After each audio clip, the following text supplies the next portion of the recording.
Mateo 16, verso 1 al 3. Le pidieron que les mostrase señal del cielo. Y el verso 2 dice: mas él respondiendo les dijo: cuando anochece, decís buen tiempo, porque el cielo tiene arreboles. Y por la mañana hoy habrá tempestad, porque tiene arreboles el cielo nublado. Y les dice: hipócritas, no saben distinguir, hipócritas que sabéis distinguir el aspecto del cielo, mas las señales de los tiempos, y observe eso, los tiempos, mas las señales de los tiempos no podéis. Y es lo que vamos a hablar, las dispensaciones, las señales de los tiempos, las cuales tenemos que tener la capacidad de poder distinguir. Señor, te suplico, te pido el día de hoy, pongo, Señor, mi corazón, mi vida a tu servicio, a tus pies. Yo, Señor, puedo equivocarme, soy falible, soy humano. Por aquello pongo alma, espíritu, cuerpo, mente, lo pongo, Señor, a tu disposición, para que seas tú haciendo y hablando, Señor, a través de mi boca, porque tú nunca bendecirás mis palabras, tú bendecirás tu palabra, por lo cual que sea tu palabra la que el día de hoy, Señor, se pueda llegar a entregar a tus hijos. Gracias, Señor, en el nombre de Jesús. Amén. Tome asiento.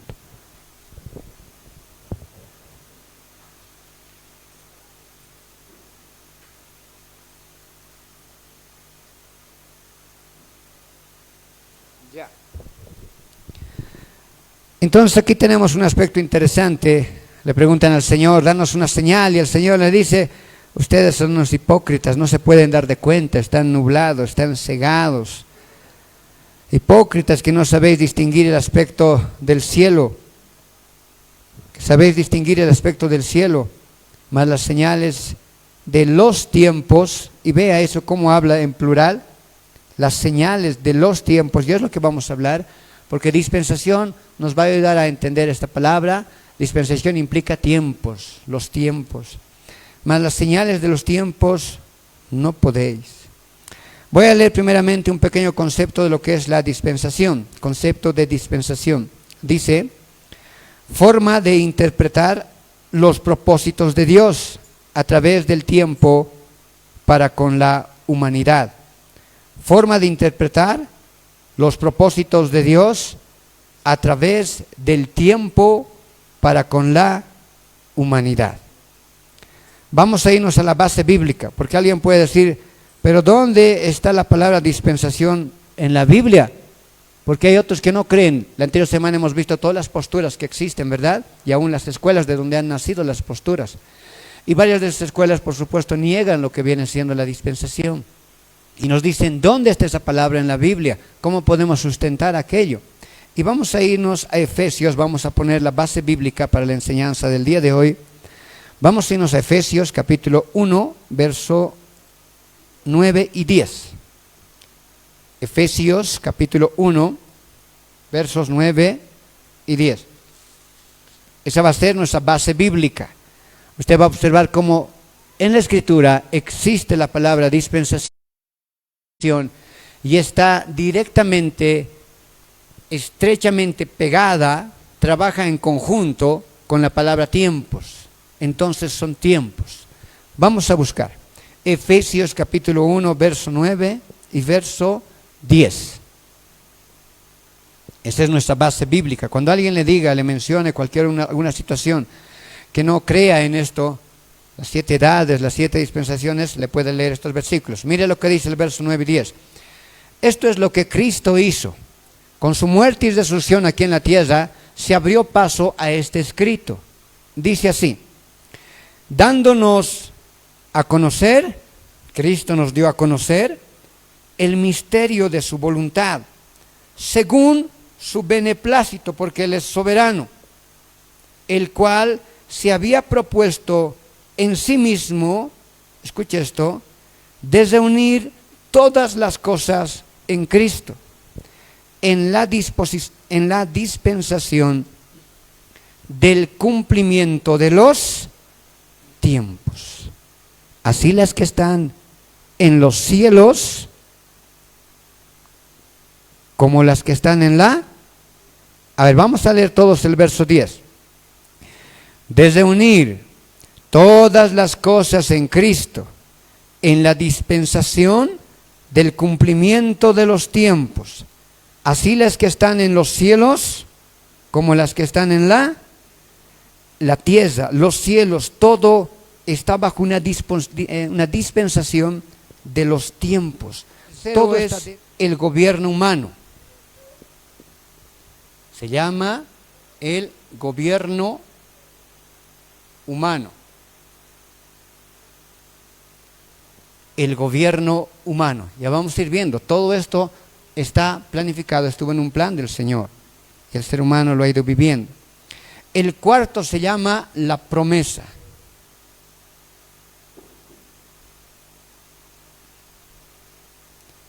La promesa.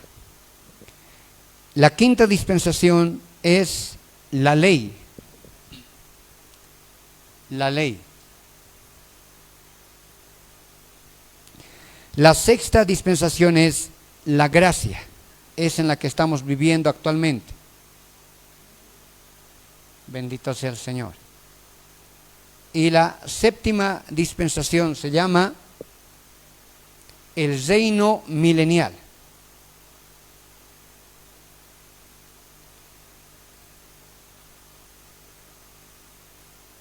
El reino milenial. Son estas 7 dispensaciones que existen en la historia. La actual, la que estamos viviendo en el tiempo de la gracia. Esto ha de terminar, está muy pronto a terminar, y se va a implantar en el mundo un reino de 1000 años, un reino milenial. Es lo que muchos de nosotros vamos a experimentar. Ya. Estas 7 edades, déjenme darle una forma de que usted vaya dándose cuenta cómo comienzan y cómo terminan. Hay una característica interesante y lo va a ir observando a medida que vayamos estudiando. Comienza con algo bueno y cada edad siempre termina con algo malo, vamos a decirlo así, con el pecado del hombre. Cada una de las edades que vamos a ir estudiando, usted se va a dar cuenta que empieza de una manera buena, con alguien aún adorando a Dios, con alguien en la voluntad de Dios, con alguien honrando a Dios, y siempre termina una edad cuando la maldad del hombre ha crecido bastante y termina con un juicio de Dios. Así como el tiempo de la gracia va a terminar con un juicio de Dios. ¿Cuál va a ser el juicio de Dios? El tiempo de la tribulación. Dígame. Cuando empiece el reino milenial va a empezar de una manera bonita. Cristo está acá reinando juntamente con nosotros.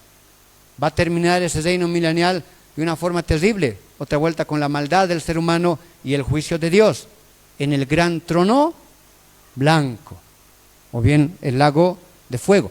Entonces, comienza de una forma buena, vamos a decirlo así, y cada tiempo se va a ir dando cuenta que termina con algo terrible, en particular por la maldad, por el pecado del ser humano.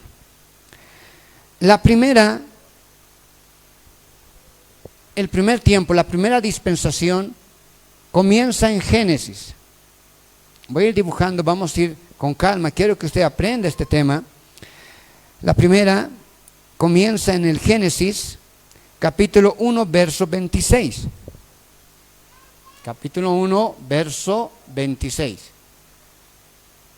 El tiempo de la inocencia comienza en Génesis, capítulo 1, verso 26.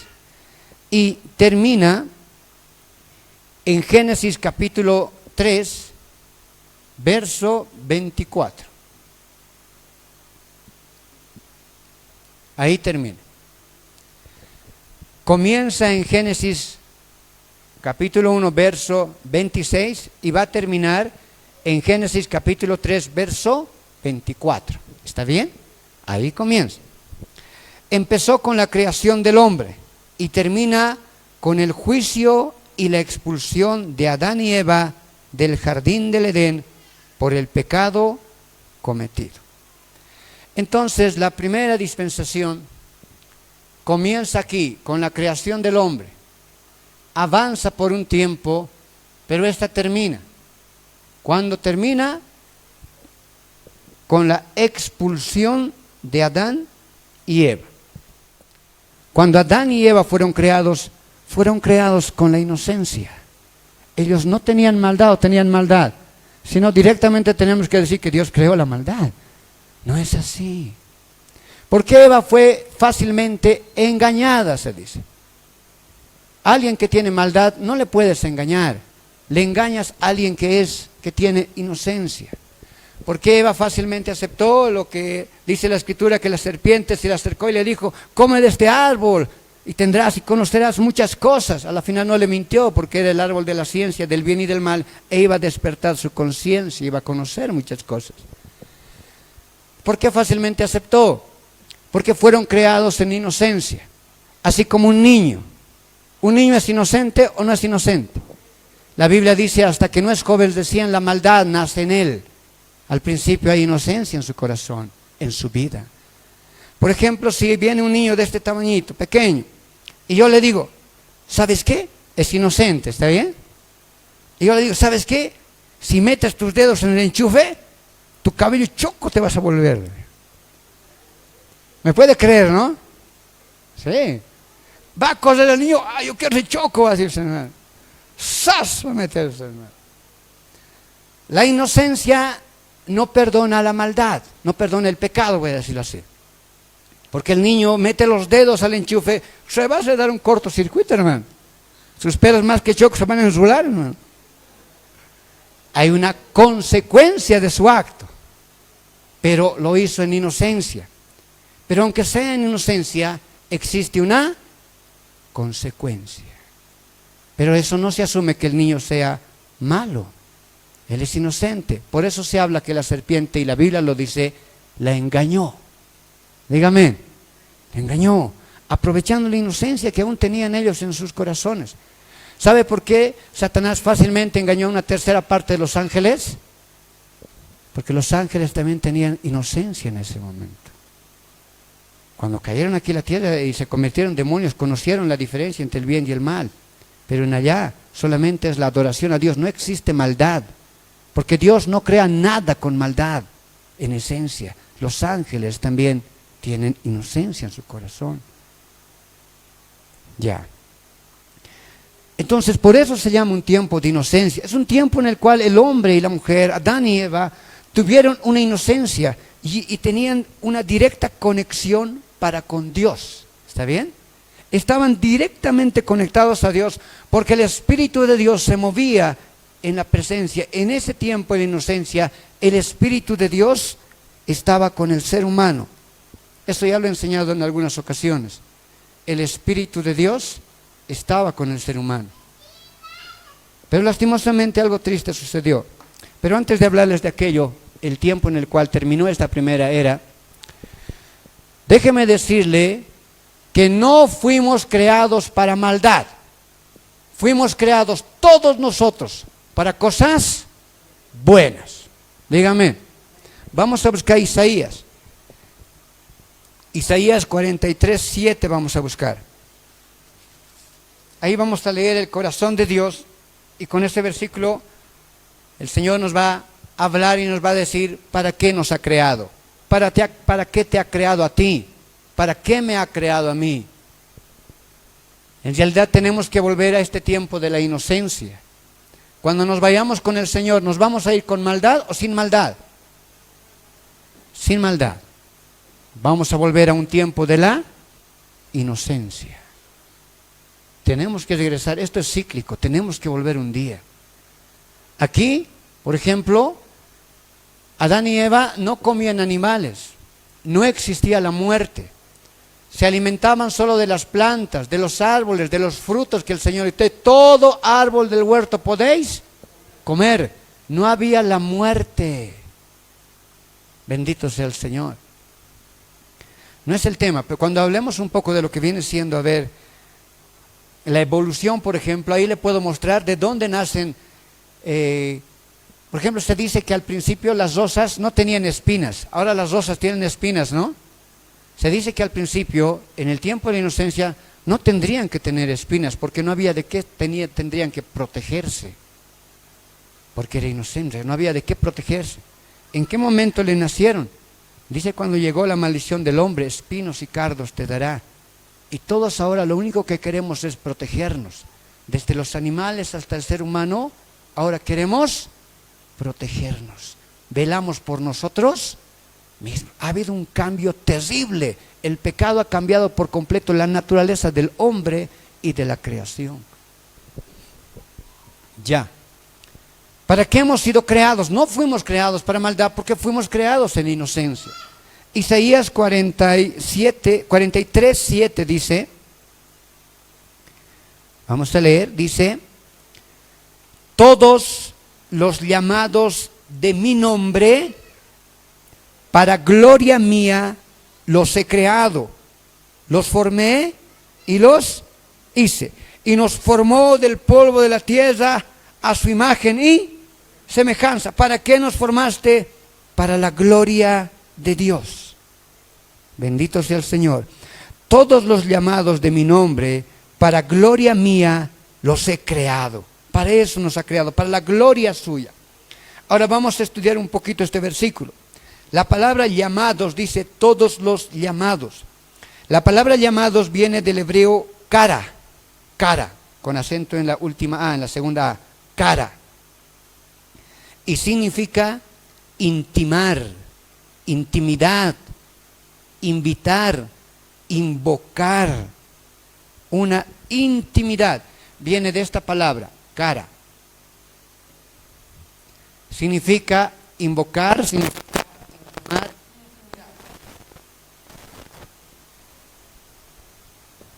Intimidad. Los he llamado cara para que tengan intimidad conmigo. Dígame. Ahora, para tener intimidad con alguien, primero tienes que conocerle. Dígame. Porque es imposible que tengas intimidad con alguien si no le conoces. Tienes que conocerle. Y después dice, vamos a leer a ver una vez más. Todos los llamados de mi nombre. Los he llamado para que tengan intimidad. Y para tener intimidad tengo que conocer a la persona.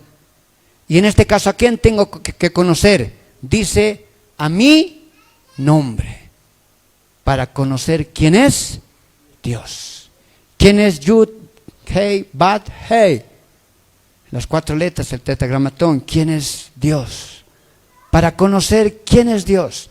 Te he llamado para que me conozcas, para que conozcas mi nombre, para saber quién soy yo, dice el Señor. Dígame. ¿Ya? Y después dice, para la gloria mía los he creado. Denle un dulcecito al pequeño.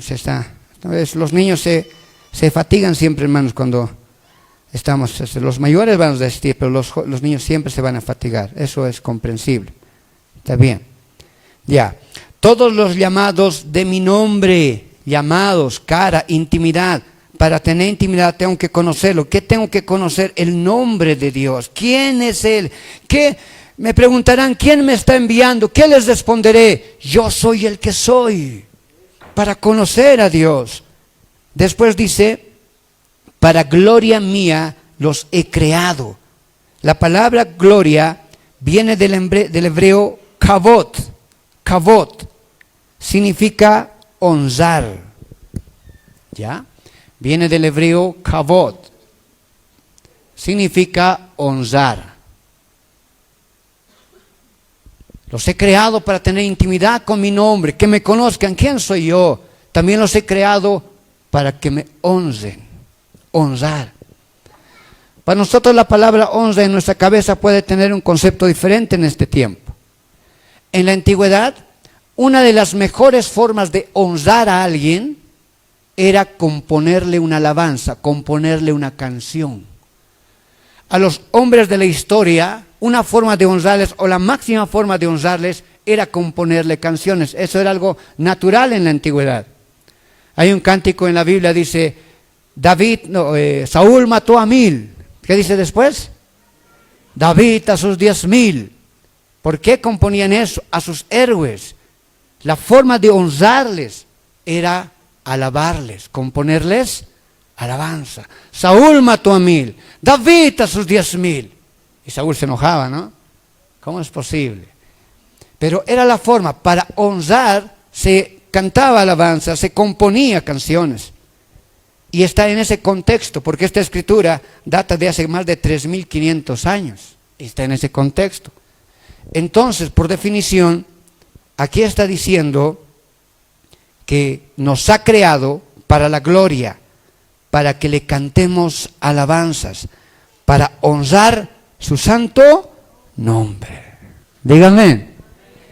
Ya una traducción más actual, mire lo que dice una traducción actual, dice, en el mismo Isaías 43:7, ya está traducido según la interpretación que acabamos de realizar, dice, yo los he creado para que me conozcan, mi nombre, para que me conozcan y me canten alabanzas.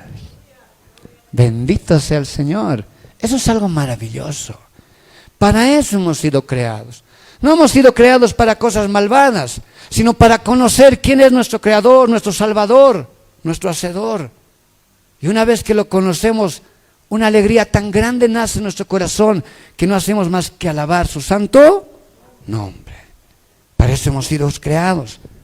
Y para llegar a aquello, tenemos que llegar a un tiempo de inocencia en el cual el pecado y la maldad ya no esté en nuestro corazón. Y así fueron creados. Ahora, este tiempo terminó lastimosamente.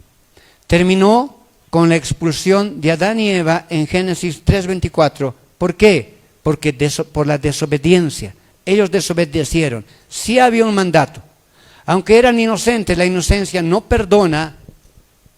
La desobediencia trae sus consecuencias y la consecuencia fue la muerte espiritual y física del ser humano. Leemos Génesis 3:24. Vamos a irnos a Génesis 3:24.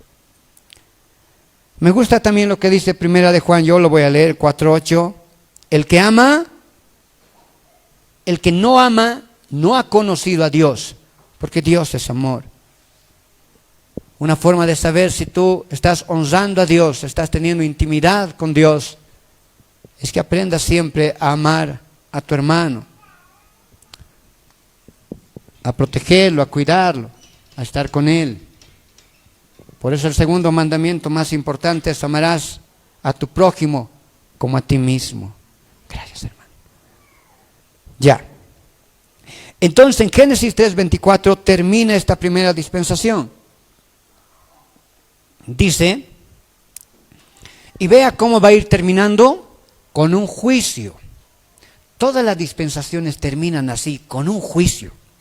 Dice, echó pues fuera al hombre y puso al oriente del huerto de Edén querubines y una espada encendida que se revolvía por todos lados para guardar el camino del árbol de la vida. Si el hombre hubiera comido del árbol de la vida, la maldad nunca hubiera terminado. Si el árbol de la vida fue protegido, es porque la maldad un día va a tener fin. Toda rodilla se doblará ante él. Un día la maldad va a tener fin. No siempre va a ser así. Mas lastimosamente así sucedió. Este es un tiempo maravilloso al cual tenemos que regresar. A esto se le llama también hacer teshuvá, regresar al tiempo de la inocencia. Pero la primera dispensación, el tiempo de la inocencia, terminó con la expulsión de Adán y Eva. Dígame, ya. Hasta ahí la explicación del tiempo de la inocencia, eso viene siendo la primera dispensación. La segunda dispensación se llama el tiempo de la conciencia. Porque una vez que el pecado ya estuvo en el corazón de Adán y Eva, ya existió una conciencia. El árbol de la ciencia, del conocimiento, del bien y del mal, es el concepto o la definición de la conciencia.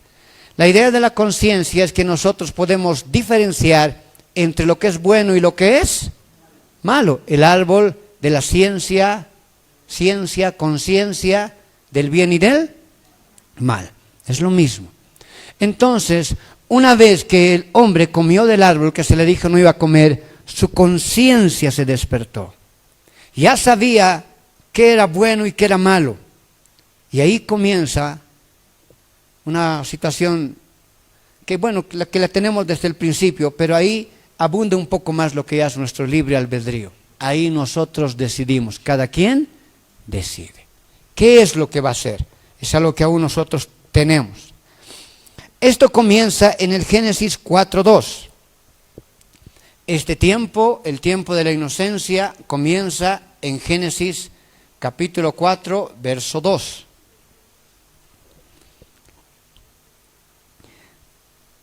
Y la segunda dispensación termina en Génesis capítulo 7, verso 22 al 24.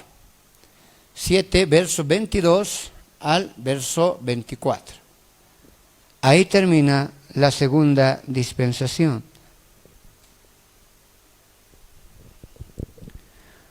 Vamos a leer Génesis 4:2. ¿Dónde comienza? Comienza la segunda dispensación una vez que estos dos, Adán y Eva, la primera creación de Dios, fueron expulsados. Ellos tuvieron dos hijos. ¿Se acuerda? ¿Cómo se llamaban? Caín y Abel. La segunda dispensación comienza con Abel.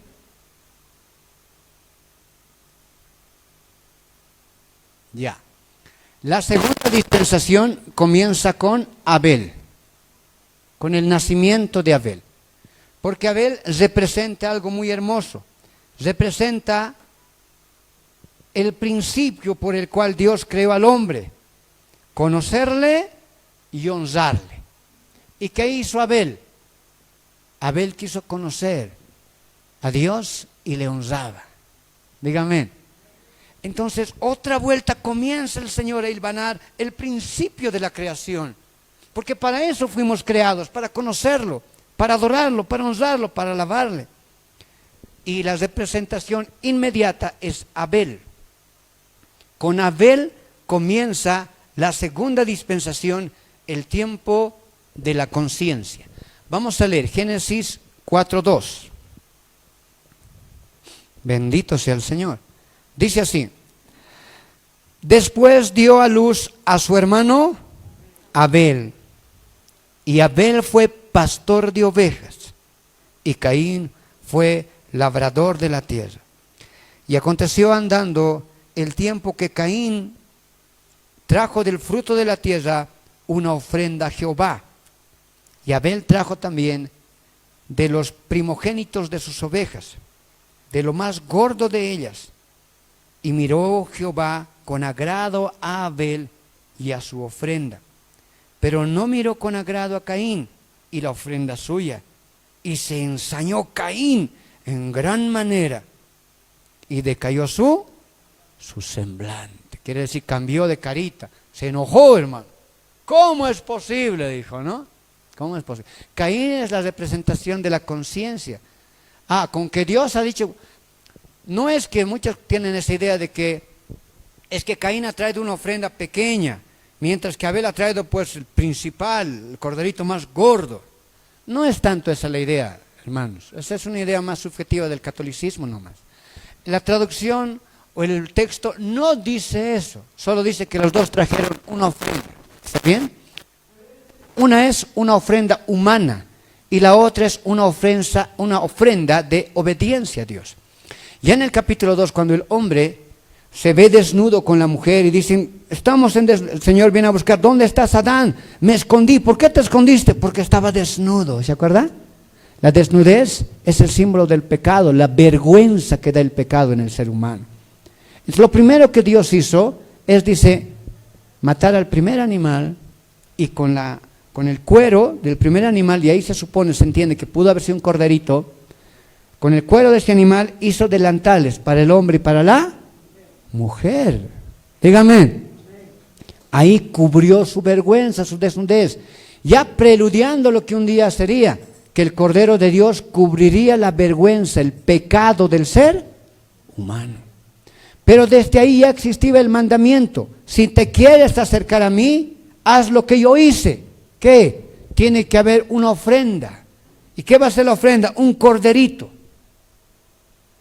Caín era, dice, labrador de la tierra. Pudo haber llevado las mejores papas, las mejores, ¿qué cosas? Zanahorias, las mejores cebollas, las mejores lechugas. Dígame. Pero no saca sangre de una papa. No saca sangre de una zanahoria. Solo la sangre redime nuestros pecados. Por tal debía ser el sacrificio de un animal, en este caso un cordero. No saca sangre de las otras cosas. No hay ofrenda en nada humano, en nada material. La ofrenda que Dios esperaba en ese aspecto era espiritual, y el aspecto espiritual implicaba la sangre de un inocente, con el cual los pecados en ese tiempo eran redimidos. ¿Está bien?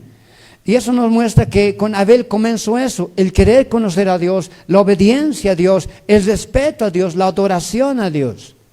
Y ahí dio comienzo lo que se conoce como la segunda era, el segundo tiempo, el tiempo de la conciencia. Aquí comienza la conciencia. Este periodo abarca hasta Génesis capítulo 7, versos 22 y 24. El periodo de la conciencia va a abarcar lo mismo, con un juicio de Dios. Esto va a terminar con el diluvio universal, con la eliminación de todo ser humano y toda criatura terrestre. Ahí va a terminar. Ahí va a ser la segunda dispensación. Pero antes de revisar aquello, quiero que observemos algo muy particular y muy interesante acerca de esto, de la conciencia. Vamos a irnos a Génesis 2. A ver qué le parece esto. Vamos a irnos a Génesis 2. El tiempo de la conciencia marca las nuevas funciones y las pruebas que el hombre tendrá que atravesar día a día, siendo juzgado por su conciencia a través de sus actos. ¿Qué significa lo que acabo de escribir, de leer? El hombre en el principio, vamos a leer Génesis capítulo 2, verso 15 y 16 primeramente. El hombre en el principio, aquí en el tiempo de la inocencia, solo tenía un mandato divino del Señor: cuidar la creación de Dios. Eso era todo lo que tenía que hacer en este tiempo, en el tiempo de la inocencia. En Génesis 2, 15 y 16, cuando Dios los creó, dice: tomó pues Jehová Dios al hombre y lo puso en el huerto de Edén para que labrara y lo guardase. Y mandó Jehová Dios al hombre diciendo: de todo árbol del huerto podrás comer.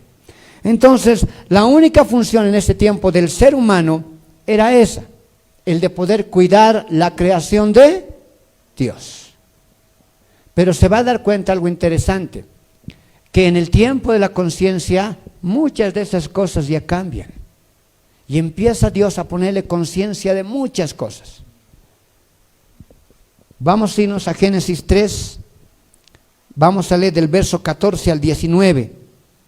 Y aunque muchas veces usted lo ha debido leer como un escrito más, déjeme decirle que verso tras verso, lo que el Señor habla es posesionarle en el tiempo de la conciencia las funciones que ahora tiene que hacer, la conciencia que ahora tiene que adquirir. Antes, en el tiempo de la inocencia, vas a cuidar mi creación, punto, nada más, porque tienes un corazón para aquello, para cuidar y proteger. Pero ya después del pecado del hombre, vea el juicio de conciencia al cual el Señor le somete, y estamos sometidos aún en este tiempo. Dice así, en Génesis 3:14, lo que vamos a ver es la conciencia de la existencia de la maldad. A ver, anótese, le va a gustar, después un día lo va a poder estudiar.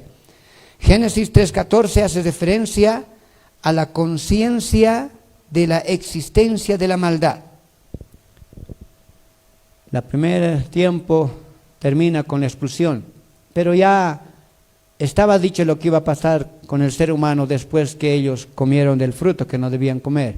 Y del fruto que no debían comer pasaron al tiempo de conciencia, ya con algunas situaciones en su corazón.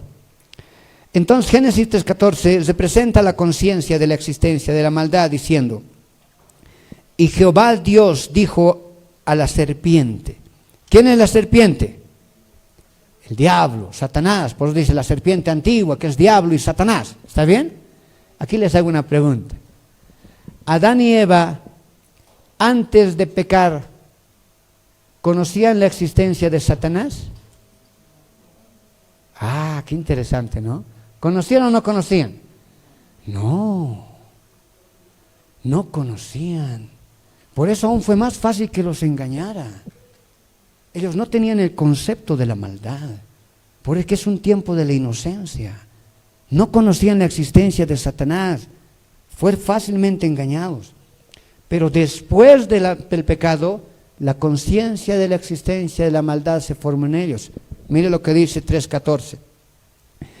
Y Jehová Dios dijo a la serpiente. Ahí Adán y Eva ya entendían la existencia de la maldad. La serpiente le dijo a Satanás la existencia del diablo, del mundo malvado. Por cuanto esto hiciste, maldita serás entre todas las bestias y entre todos los animales del campo. Sobre tu pecho andarás y polvo comerás todos los días de tu vida. Bendito sea el Señor. Ahí el hombre ya tuvo la existencia, el conocimiento de la existencia de la maldad. En el verso 15 se abre la conciencia de que un día llegaría el Salvador del pecado del hombre. Es como decir, ahora que hemos hecho, hemos pecado. El diablo nos va a destruir. Sabemos que ahora existe algo malvado. Pero Dios es misericordioso. Dígame. Pues inmediatamente en el verso 15 pone en la conciencia del ser humano la existencia de un Salvador. Por más que alguien muera, un indígena en el lugar más recóndito de la tierra, que nunca se le ha predicado de Cristo, y muere, ese ¿cómo va a ser juzgado? Ese va a ser juzgado con un juicio de conciencia, dice Romanos 3. Existen 3 tipos de juicio: el de conciencia, el de la ley y el de la gracia, el de conocer a Cristo. Su conciencia, porque todos nosotros en un momento sabemos que levantar 10 pesos que no es tuyo es malo, es robar. La conciencia existe implícita ya en el ser humano. Entonces, el verso 15 va a poner también una paz en su corazón y va a decir, ¿sabes qué? Un día va a venir un Salvador. Y ya tenían esa conciencia también. Dice el verso 15, y pondré enemistad entre ti y la mujer, y entre tu simiente y la simiente suya. Va a haber gente malvada y gente un día que va a querer servir al Señor. Esta te herirá en la cabeza y tú la herirás en el calcañar. Esta es la primera profecía del nacimiento de Cristo, que un día le pisaría, dice, la cabeza al diablo. Y pondré enemistad entre ti y la mujer, y entre tu simiente y la simiente suya. Esta te herirá en la cabeza y tú la herirás en el calcañar. Esta es la primera profecía de la llegada del Mesías. ¿Para qué? Para el perdón, la salvación del hombre, para el perdón de sus pecados. Esa conciencia también ya nació en ellos. Si bien la maldad existe, también le nació la conciencia de algo, que un día iba a llegar un Salvador. Dígame. Y en el vocablo, en el manuscrito original, da a entender que el Salvador debía ser un varón, no una mujer. Es por eso que cuando Eva tuvo a Caín, tuvo a Abel, se alegró. Aún pensaba que ya era el Salvador también. porque siempre esperaban un varón. Por eso la comunidad judía siempre espera que el primogénito, porque tiene que ser también el primero de la familia, no puede ser el segundo, su primogénito sea un varón. Siempre se esperaba de esa forma. Así lo dijo el Señor. ¿Por qué? Porque el Señor nos hace un lado a las mujeres, alguien puede decir, ¿no? Un espíritu feminista. Porque el hombre fue creado primero, por voluntad de Dios. Ya sé. Y no fue el hombre quien pecó primero, dice, sino la mujer. Ya. En el Génesis 3:16 se abre la conciencia del dolor humano y el vacío del alma, la necesidad de ser amados. Oh, Señor bendito. Esto es terrible. Esa conciencia no la tenían aquí. Dios vio que el hombre no era bueno que esté solo, pero el hombre normal se caminaba, hermano. Dios vio que no era bueno que el hombre esté solo. Pues había un propósito. Pero el hombre en el principio no sentía tristeza. El ser humano en el principio, aquí le voy a decir que el hombre no tenía la necesidad de amar. No tenía la necesidad de que alguien le dé un abrazo. Porque como vivían en un tiempo de inocencia, el Espíritu Santo estaba en él, el hombre lo tenía todo. Dígame, cuando lleguemos allá en el tercer cielo, ¿vamos a seguir teniendo esposa, esposo? Ay, por favor, no. La Biblia dice, tenemos como los ángeles, no se casan ni se dan en casamiento. ¿Por qué? Porque ya no sentiremos necesidad de aprecio, de amor. Esa conciencia ya no existirá, porque Dios llenará todo vacío de nuestro corazón. Oh, Señor. Pero en el Génesis 3:16 se abre esta conciencia en el ser humano. Dice, a la mujer dijo, primero la conciencia del dolor humano. Multiplicaré en gran manera los dolores de tus preñeces. Cuando tengas tus hijos, un grande dolor, como nunca lo has experimentado, vas a sentir. Pero igual nomás vas a querer seguir teniendo varios hijos. Sí, ¿por qué? Porque vas a seguir queriendo estar con tu esposa. Mira lo que va a decir la Escritura y lo vamos a tratar de entender. Ahí se abre la conciencia del dolor humano y se abre la necesidad de ser amados, porque tenemos vacíos en el alma. Y al tener vacíos en el alma, tratamos de llenarlo con algo. Y en eso buscamos una pareja para poder satisfacer todos los vacíos que tenemos en nuestro corazón. Cuando el hombre fue creado, ahora voy a volver a hacer el muñeco de nieve. Ya está. Sonriente le haremos esta vez por lo menos, hermano. Soy un artista, hermano. Cuando el hombre fue creado, no existían vacíos en él, porque el Espíritu de Dios lo llena todo. El Espíritu de Dios lo llenaba todo. Este es Adán, ¿está bien? Eva al principio no sentían vacíos en su corazón. Cuando pecaron, ¿por qué no sentía vacíos? Porque el Espíritu de Dios estaba en ellos. Cuando pecaron, el Espíritu de Dios partió. El Espíritu de Dios recién regresa en el tiempo de la gracia, cuando el velo del templo se parte en dos. Por eso dice que se parte de arriba abajo. El Kadosh del cielo bajó. Se rompió el velo. El velo es la representación de solo aquellos que podían entrar al lugar santísimo, la presencia de Dios. Pero con la ruptura del velo ahora todos nosotros podemos entrar a la presencia de Dios. ¿Y por qué podemos entrar? Porque tenemos paso con el Espíritu Santo en nuestras vidas. Es la única forma de acercarnos a Dios. Pero el Espíritu partió del ser humano y él quedó con vacíos. Por eso se pregunta, ¿quién soy? ¿De dónde vengo? ¿Por qué soy choco? ¿Por qué soy moreno? ¿Por qué mi pelita así? Todo el tiempo está con vacíos. ¿Quién soy? ¿Para qué he sido creado? ¿Para qué existo? ¿Por qué tiene esas preguntas?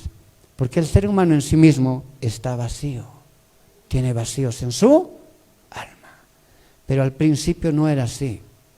Y por esa necesidad, mire lo que dice el verso 3:16. A la mujer le dijo: multiplicaré en gran manera tus dolores en tus preñeces. Allí empieza el dolor. Antes no había enfermedades, antes no había todos los virus que ahora existen. No existía. Esta idea del dolor implica el nacimiento también de las enfermedades, las pestes, los virus y todo aquello que ahora existe. Porque antes no era así, era un jardín del Edén, un lugar de deleite. Pero mire la segunda parte. Con dolor darás a luz a tus hijos. Pero mire lo que dice después. Y tu deseo será para tu marido, y él se enseñoreará.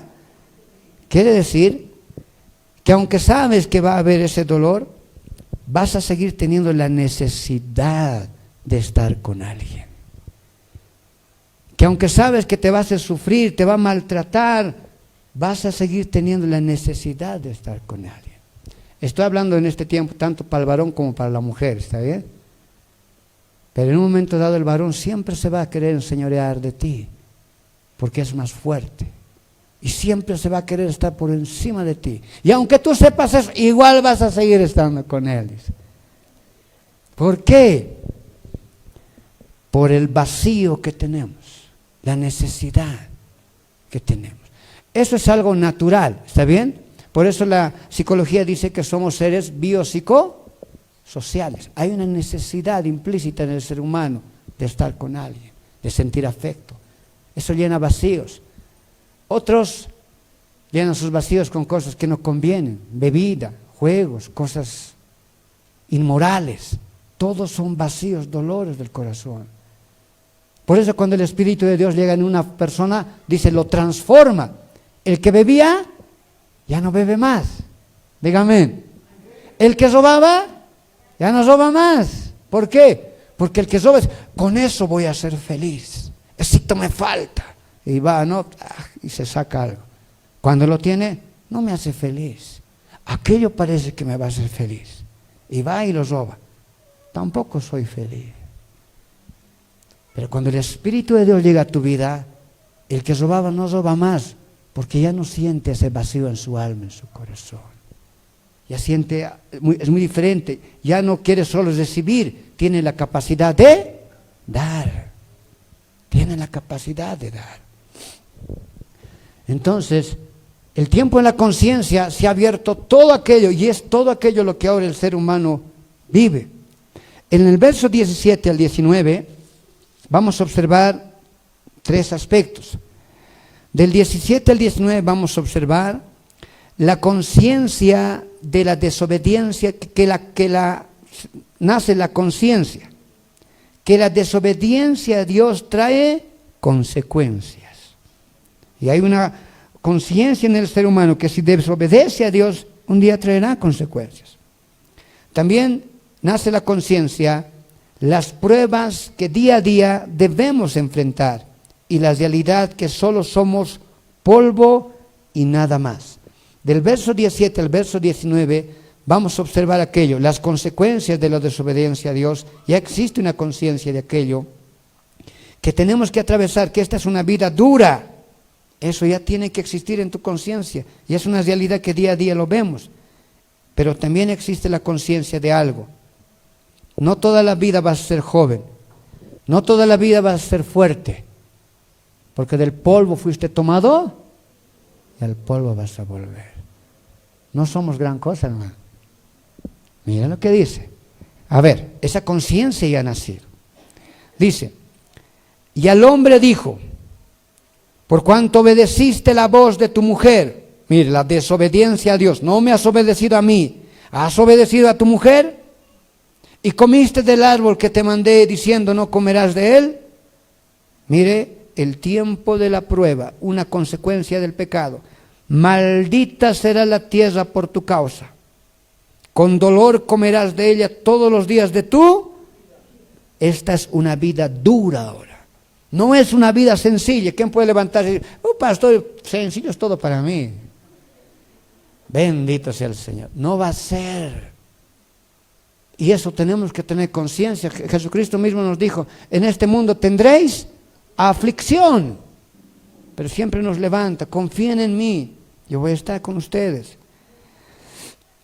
Y el hombre le dijo, vuelvo a leer el verso 17, por cuanto obedeciste la voz de tu mujer y comiste del árbol que te mandé diciendo, no comerás de él, maldita será la tierra por tu causa. Con dolor comerás de ella todos los días de tu vida. Espinos y cardos te producirá, y comerás plantas del campo. Con el sudor de tu rostro comerás el pan hasta que vuelvas a la tierra, porque de ella fuiste tomado, porque polvo eres y al polvo volverás. Bendito sea el Señor. La serpiente le vas a conocer todo, vas a ser como Dios. No, polvo eres, al polvo vas a volver. Un Dios no es creado, nosotros hemos sido creados. Nunca seremos dioses.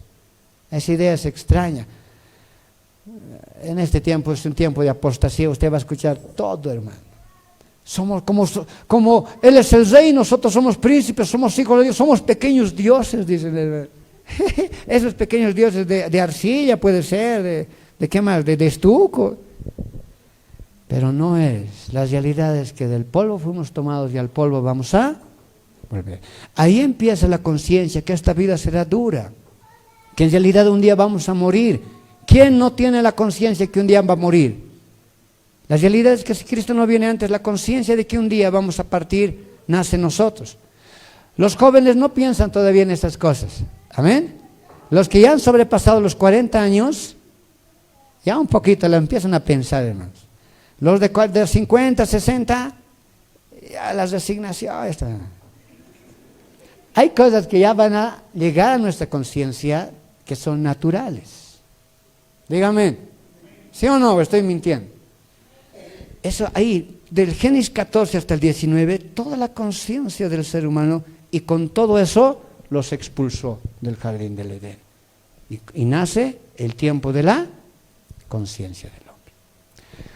¿Cuándo termina este tiempo?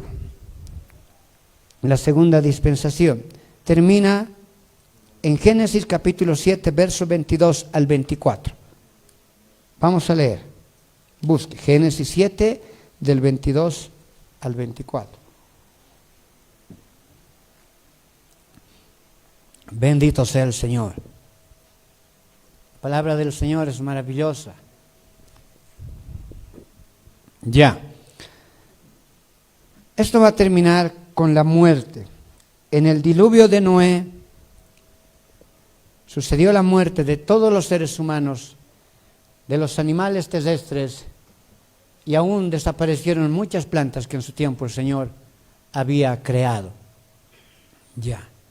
A ver, leamos.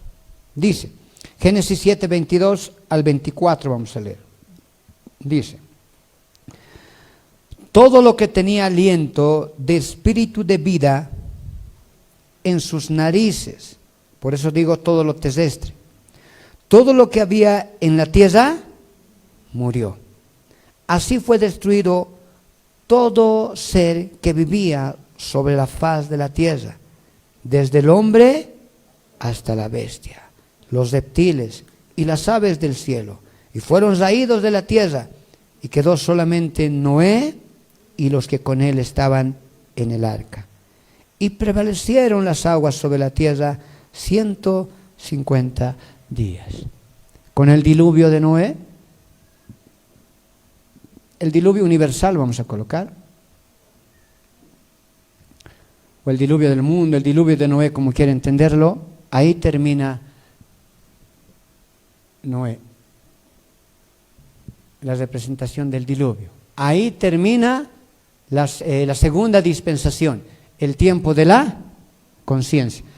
¿Y por qué termina ahí? Lo mismo, ese es un juicio. El diluvio ha sido un juicio de Dios.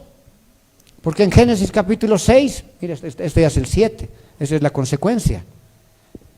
Dice el Génesis capítulo 6 que la maldad del hombre era tanta que todo designio del pensamiento del corazón de ellos era tan solamente al mal. Cuando la maldad del ser humano llegó hasta la presencia de Dios, en ese momento, lastimosamente, vino el juicio de Dios y terminó el tiempo de la conciencia.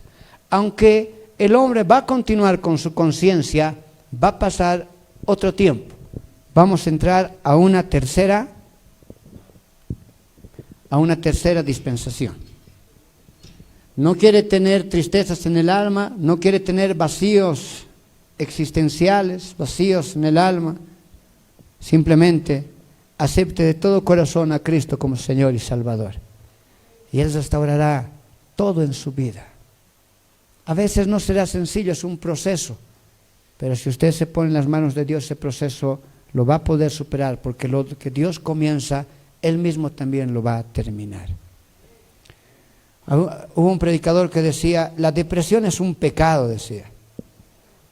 Y analizándolo así bíblicamente, podría ser, hermano.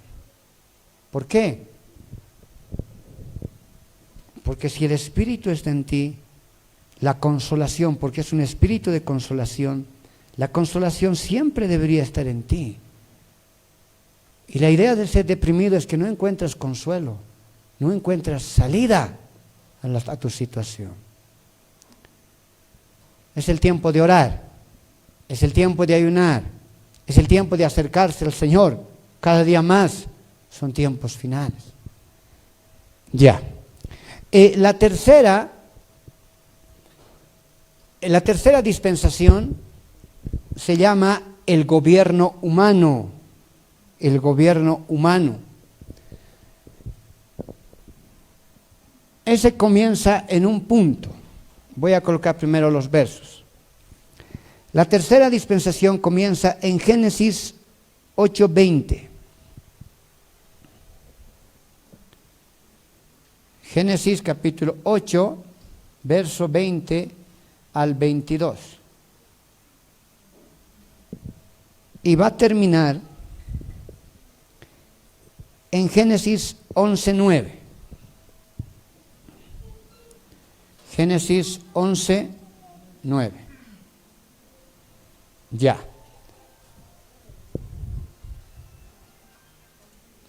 Entonces la tercera dispensación va a comenzar en un momento en el cual Noé, va a comenzar también con Noé. Es un tiempo en el cual Noé adora a Dios. Vea la semejanza. Vamos a ver cómo la tercera dispensación va a comenzar en un tiempo en el cual Noé va a adorar a Dios. La primera dispensación fue cuando el hombre fue creado, ahí comenzó con algo maravilloso. Después la segunda dispensación comienza con Abel, y Abel es lo mismo, alguien que adora a Dios, le lleva su ofrenda, quiere conocerlo, es alguien que adora a Dios.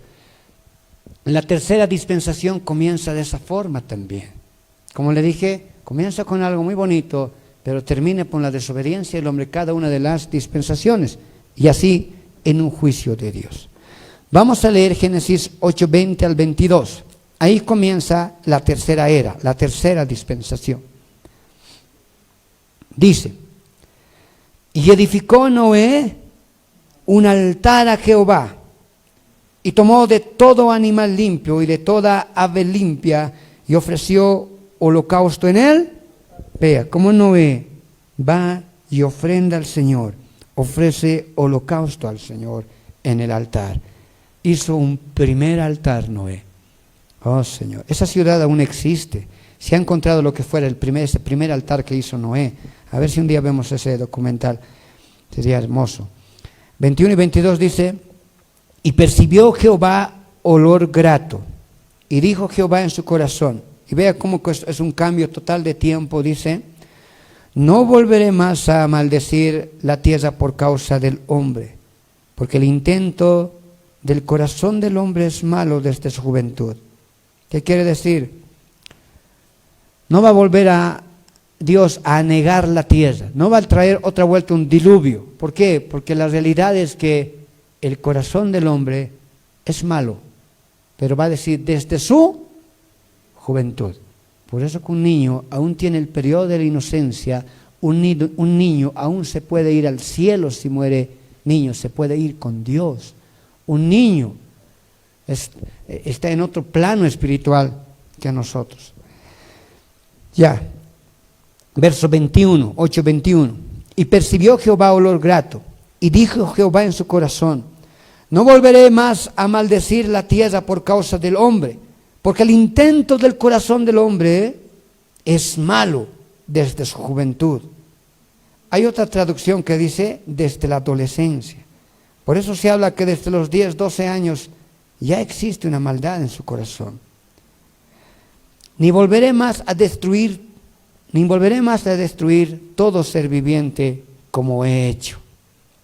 Mientras la tierra permanezca, no cesará la sementera y la siega, el frío y el calor, el verano y el invierno, el día y la noche. Y ahí comienza la tercera dispensación.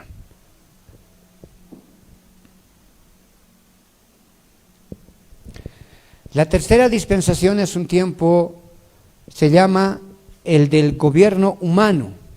La tercera dispensación se llama el gobierno humano.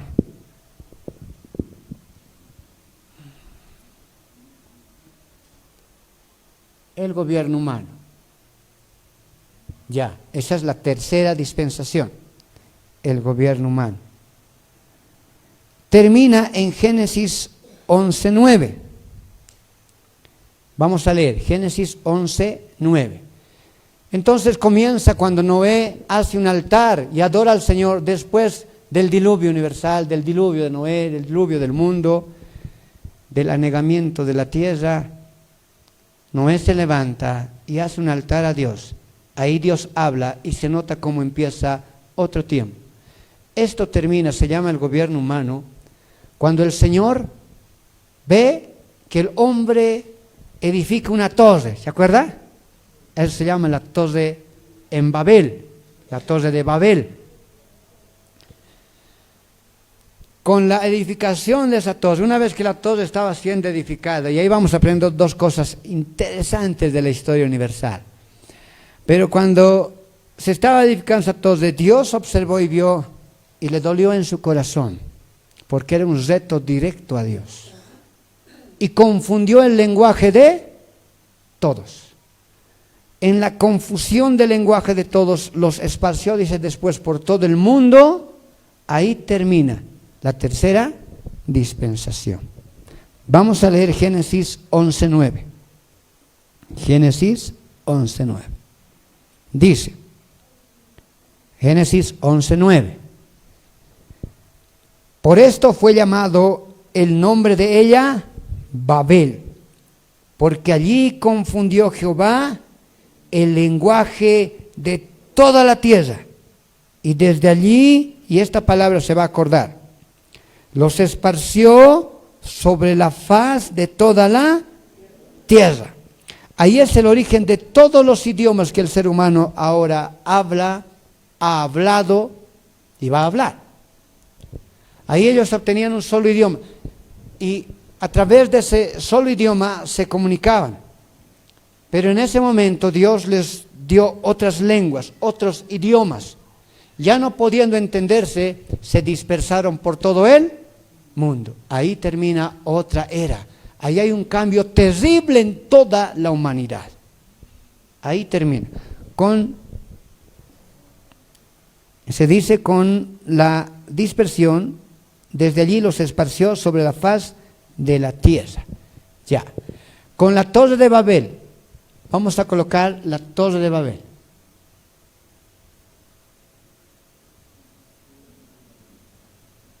Con la torre de Babel, ahí el Señor confundió las lenguas de los hombres, confusión de lenguas.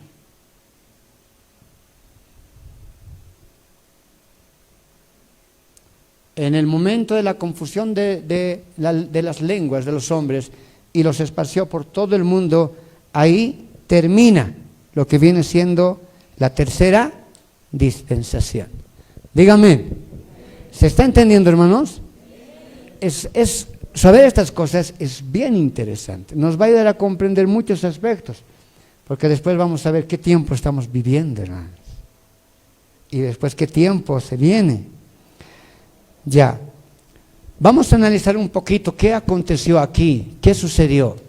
Porque se dice del gobierno humano, porque aquí el hombre por completo, después del diluvio universal, el hombre se enojó contra Dios, por completo. Y aún se entiende que hizo esa torre elevada como un reto a Dios, diciendo, a ver, sé que existe de que no vas a volver a negar la tierra, pero si volvieras a hacer llover, no importa, nosotros estamos construyendo una torre tan alta que no vas a poder anegar esta torre. Era un reto directo a Dios. Esa torre, Babel, actualmente se encuentra en la nación de Irak. Entre Irán e Irak está Babel, o estaba Babel. Actualmente existe el mapa satelital donde la construcción de la Torre de Babel, que tiene una forma más o menos rectangular, cuadrada, está aún ahí esos cimientos, donde hubiera estado la Torre de Babel. Cuando hablemos del anticristo, les voy a demostrar, que esto es bien interesante, les voy a demostrar que el anticristo tiene que salir justamente de ese lugar también. Entre Irak e Irán tiene que salir el anticristo. Y es interesante que en ese lugar haya estado Babel, porque esa torre la construyó alguien que está retratado en la Escritura, que impulsó a esa construcción. Quizás el hombre más poderoso en ese tiempo. ¿Cómo se llamaba? Nimrod. Dígame, Nimrod. Y Nimrod es la antítesis del anticristo. ¿Qué significa eso? Que si estudiamos un poquito a Nimrod, vamos a saber qué características va a tener el anticristo. Y es extraordinario cómo la Biblia, pues cuando estemos con el anticristo le voy a mostrar, que el anticristo tiene que salir de ese mismo lugar también. Por eso se habla que Nimrod es la antítesis del anticristo. Nimrod impulsó a la construcción de la Torre de Babel. Vamos a leer Génesis 10:8. Tenemos su inicio con la adoración de Noé, su fin con la confusión de las lenguas, la idea básica, la construcción de la Torre de Babel. Ahora, ¿quién impulsó la construcción de esta torre? ¿Qué pasó? ¿Qué fue lo que adoleció otra vez el corazón de Dios, por cual mandó ese juicio? La confusión, que no podemos entendernos, hay diferentes lenguas, es un juicio de Dios. Ya. Vamos a leer Génesis 10:8 y a ver qué le parece esto. Vamos a tratar de analizar también ahora un poquito qué ha acontecido ahí. Dice la Escritura en Génesis 10:8 al 10, vamos a leer. Dice, y Cush engendró a Nimrod. Y ahí hace una pausa para hablarnos un poco de este personaje. Dice, Nimrod, quien llegó a ser el primer poderoso en la tierra. Porque después del diluvio universal, ya los hombres empezaron a multiplicarse. El primero que se levantó como gobernante, como rey, uno de los más poderosos, o el más poderoso en ese tiempo, fue Nimrod. Nimrod, quien llegó a ser el primer poderoso en la tierra. Este fue vigoroso cazador. Oh, Señor. Vigoroso cazador delante de Jehová, por lo cual se dice, así como Nimrod, vigoroso cazador delante de Jehová. Y fue el comienzo de su reino, ¿qué dice ahí? Babel. Él instituyó esa ciudad donde se construyó esa torre. Babel, Erec, Akkad y Calme en la tierra de Sinar. Era un hombre muy poderoso. Él construyó estas ciudades y otras más. Vamos a irnos ahora a Génesis 11:1 y vamos a empezar a ver un poquito cómo impulsaba Nimrod a la construcción de la Torre de Babel. Dice el verso 1, Génesis 11:1. Porque lo demás simplemente es como un árbol genealógico. Pero ya desde el capítulo 11 habla un poco más y la idea es que nos está hablando de Nimrod. Dice, tenía entonces la tierra una sola lengua y unas mismas palabras. Y aconteció que cuando salieron de oriente, hallaron una llanura en la tierra de Sinar y se establecieron allí. Y se dijeron unos a otros, vamos, hagamos ladrillo y cosámoslo con fuego. Y les sirvió el ladrillo en lugar de piedra y el asfalto en lugar de mezcla. Y dijeron, vamos, edifiquemos una ciudad, una torre cuya cúspide llegue al cielo y hagamos un nombre por si fuéramos esparcidos sobre la faz de la tierra. Y descendió Jehová para ver la ciudad. Oh, Señor bendito. Y la torre que edificaban los hijos de los hombres. Verso 6. Y dijo Jehová, he aquí el pueblo es uno, y todos estos tienen un solo lenguaje, y han comenzado la obra, y nada les hará desistir ahora de lo que han pensado hacer. La construcción de la torre de Babel era una ofrenda directa a Dios, era una ofensa directa a Dios, era retar su autoridad, su soberanía, su poder. El verso 7 dice, ahora pues descendamos y confundamos allí su lengua, para que ninguno entienda el habla de su compañero. Y dice el verso 8, así los esparció Jehová desde allí sobre la faz de toda la tierra, y dejaron de edificar la ciudad. Por eso en diferentes partes del mundo hablamos diferentes idiomas, porque así el Señor nos esparció a los seres humanos en ese tiempo por toda la tierra. Ahora, vamos a analizar un poquito a Nimrod y a ver qué le parece. Algunas cosas se va a sorprender, estoy seguro. Otras le van a parecer interesantes simplemente, pero nos va a ayudar. Cuando aquí dice que Nimrod era poderoso guerrero, la palabra poderoso viene del hebreo gibor. Gibor significa, este es con doble B, es diferente al nombre de Dios que tiene una sola B. Este es con doble B, gibor. Por implicación este nombre significa guerrero, por eso dice poderoso guerrero, pero también significa tirano. Nimrod era un hombre tirano, malvado, que cuando estaba en esa altura, cuando dice poderoso guerrero, poderoso cazador, la historia cuenta que Nimrod agarraba a la gente y le soltaba, escápense, tienen 1 minuto. Y después de ese minuto, él se montaba en su caballo, agarraba, dice, una lanza y los perseguía, y los ensartaba, y los mataba. Era un tirano, déspota, malvado, que asesinaba a la gente sin temor. El anticristo va a hacer lo mismo.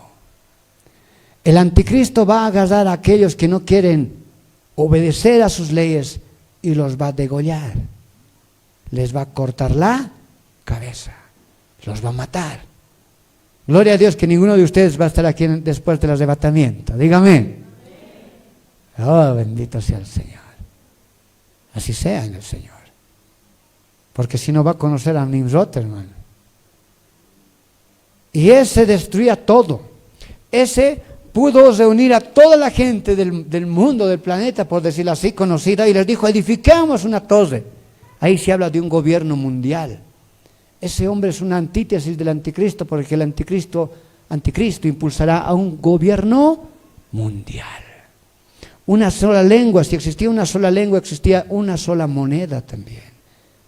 Entonces se muestra los rastros del anticristo en esta persona. El Señor vino, no le gustó y confundió el lenguaje de todos. Lo que ahora te voy a contar no está en la Biblia, ¿está bien? Pero hay varios historiadores que han hecho grandes investigaciones y, por ejemplo, voy a hablarte de algo que habla Keil y Dilthey, mire ese apellido, Dilthey y Keil son dos personajes que en su obra magna sobre un comentario que ellos han escrito del Antiguo Testamento, aquí dice de la edición 75, en la página 165 va a hablar un poquito de Nimrod y dice, su nombre Nimrod, o escrito en hebreo Marat, significa nos rebelaremos, indicando directamente resistencia violenta contra Dios. Era un hombre que impulsaba a la resistencia, a las revueltas. Nos rebelaremos contra Dios. La edificación de la Torre de Babel era un rebelarse directo en contra de Dios. Era alguien que impulsaba a las revueltas en contra de Dios. Espere cuando hablemos del anticristo, ¿está bien? ¿Sabe que al anticristo también se le dice el inicuo? ¿Ha escuchado? El inicuo, el hombre de pecado, se dice, ¿no? Esa palabra inicuo en el griego significa el anarquista. Anarquía. ¿Qué significa eso? Que cuando el anticristo esté a punto de presentarse, tiene que haber grande anarquía en todo el mundo. Así como ahorita en Colombia hay anarquía. Sí. Como hubo aquí en Bolivia, que le bajaron un presidente. Eso es anarquía. Anarquía implica es ya no estar a favor de las leyes, estar en contra de la policía, en contra de los militares. Y es lo que está sucediendo en todo el mundo. Porque el espíritu del anticristo ya está en acción. Eso significa el inicuo, el anarquía, el que va a traer un tiempo de anarquía. Y así era Nimrod. Ahora voy a leer algo más que he podido encontrar. Esto lo escribe el doctor David Livingstone. Y esto es algo bien interesante. Esto, aunque está en los libros históricos, ya ha sido aceptada por la comunidad cristiana en la teología. Se habla y se conoce, aunque no lo vamos a encontrar directamente en la Escritura, se habla ya de la esposa de Nimrod. ¿Está bien? ¿Cómo se llamaba la esposa de Nimrod? ¿Quién sabe? ¿Ah? La esposa de Nimrod se llamaba Semiramis. Ah, debe escuchar ese nombrecito, ¿no? ¿Sí? Ya. A ver. Nimrod tenía a su esposa. Su esposa se llamaba Semiramis. Hermano Diego, ¿me lo vas a preparar ya esa imagen que te mencioné? Ya en unos minutos vamos a colocarlo. Y se va a sorprender. La esposa de Nimrod se llamaba Semiramis. Y esta mujer se proclamó a sí misma como Rea. Así, con una H intermedia. Este nombre Rea significa madre de los dioses. Madre de los dioses o madre de Dios. ¿Está bien? Dígame. La esposa de Nimrod se llamaba Semiramis, ella se proclamaba a sí misma Rea, que significa madre de los dioses o madre de Dios.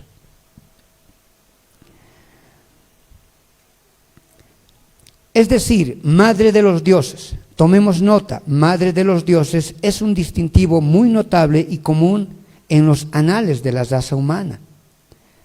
Más adelante en la historia, Nimrod, ya muerto, pero no olvidado, se conocía como Baal, título que significa señor o amo.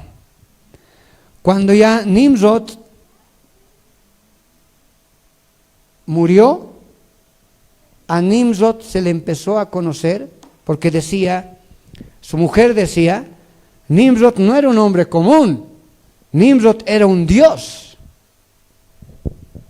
Y se lo empezó a conocer como Baal.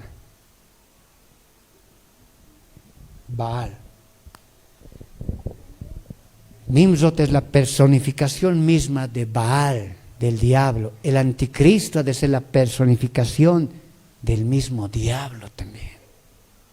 Y es increíble cómo en los anales de la historia nos menciona que a Nimrod se le empezó a conocer como Baal. Título que significa Señor o amo. Eso está en el capítulo 35. En el capítulo 31 del libro de David Livingstone. Mire, dice después, siendo Semiramis la esposa de Baal, su título hubiese sido Baalti. Tal vez esa palabrita he escuchado alguna vez, Baalti. Entonces, como a Nimrod se le decía Baal, a su esposa se le tuvo que haber dicho Baalti. Baalti. Sigo leyendo. Baalti.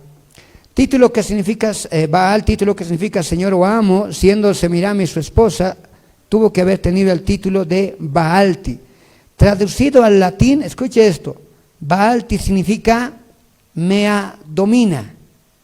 Traducido al italiano, el nombre o título es, dice, a ver, este es un nombre conocido.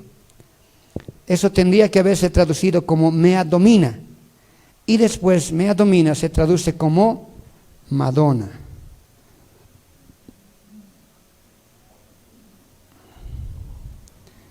Madonna. Y eso hace alusión a una artista bien conocida, ¿no? Por eso la va a ver en uno de sus videos, totalmente está como Semiramis. Así extiende sus brazos, su corona, todo adecuado a ese tiempo. Ellos conocen estas cosas que a veces nosotros desconocemos, hermano. Porque ellos adoran de esta forma a sus propios dioses. Pero eso no es lo más interesante. Hasta ahí es interesante, pero no es lo más interesante. Siguiendo la tradición idolátrica originada en Sumeria y Caldea, mira esto, escucha esto. La Iglesia Católica Romana llama a Madonna, ¿cómo?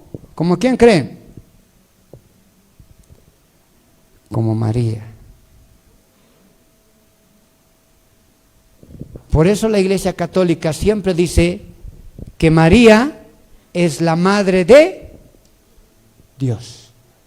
Ahora, ¿María es la madre de Dios? No, María es la madre de Jesús, el Jesús humano, pero no es la madre de Dios. Pero la Iglesia Católica tiene esa idea y llama de esa forma porque tiene todo este concepto.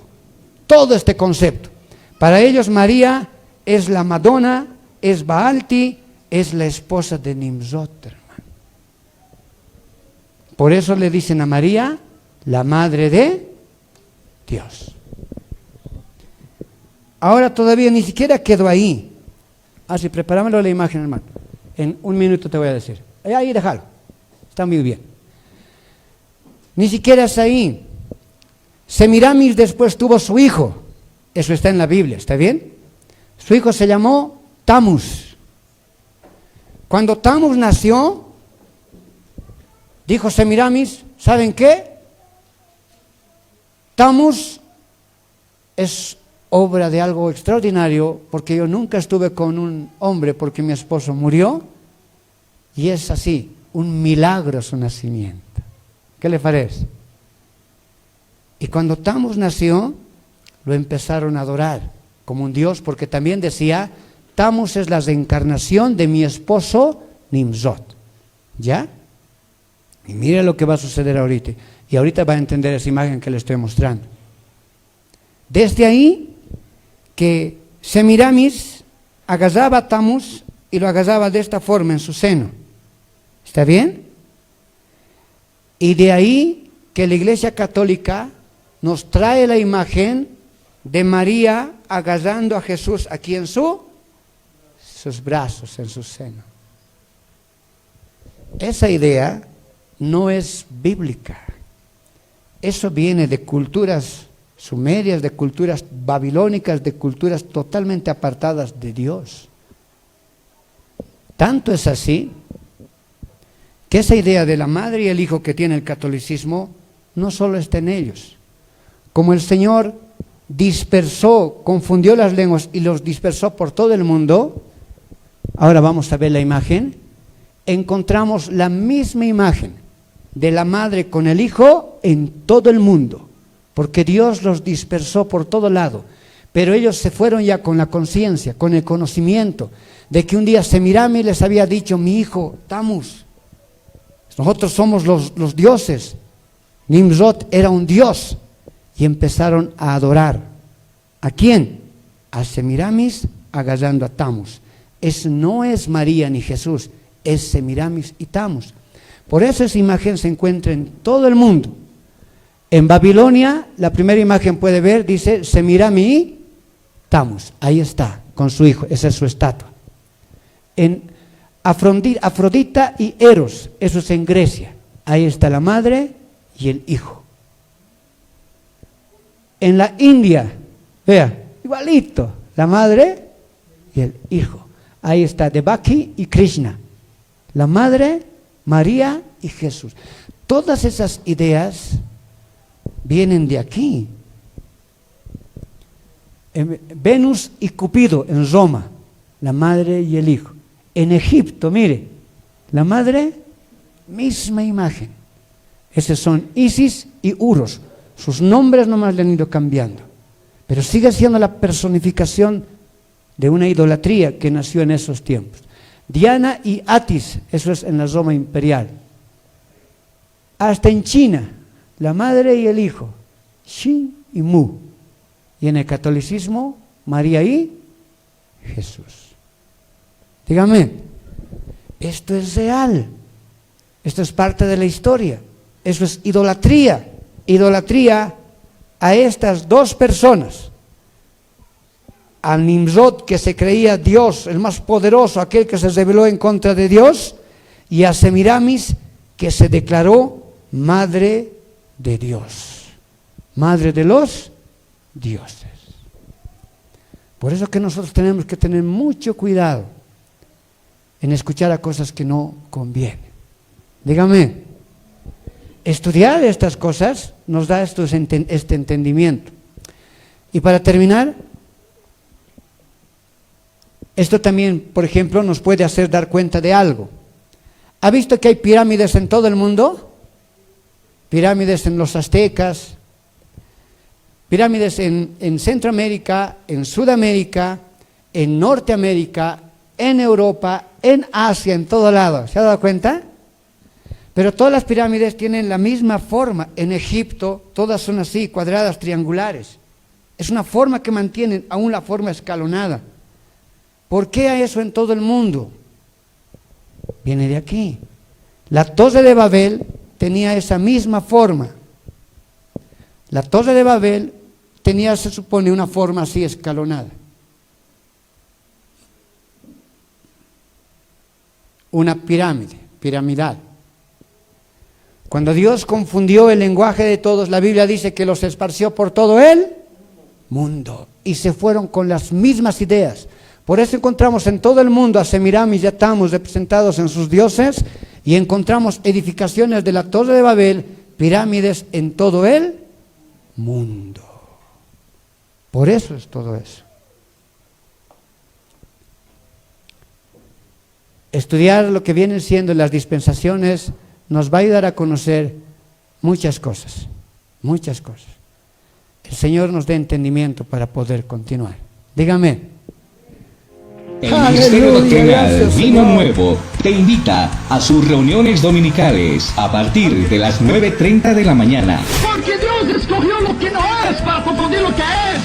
Dios necesita hombres que salgan a las calles, que ganen a los perdidos, que prediquen su palabra, que distribuya literatura, que ore, que ayune, que busque al Señor. Estamos ubicados Camino a Viacha, Puente, Mariscal Santa Cruz. Ingresando 2 cuadras frente a la sede social de Tilata C, se encuentra el Templo del Ministerio Doctrinal Vino Nuevo. Para que citarlo, sepas cómo debes conducirte en la casa de Dios, que es la iglesia del Dios viviente, columna y baluarte de la verdad. Primera Timoteo, capítulo 3, verso 15. Te esperamos.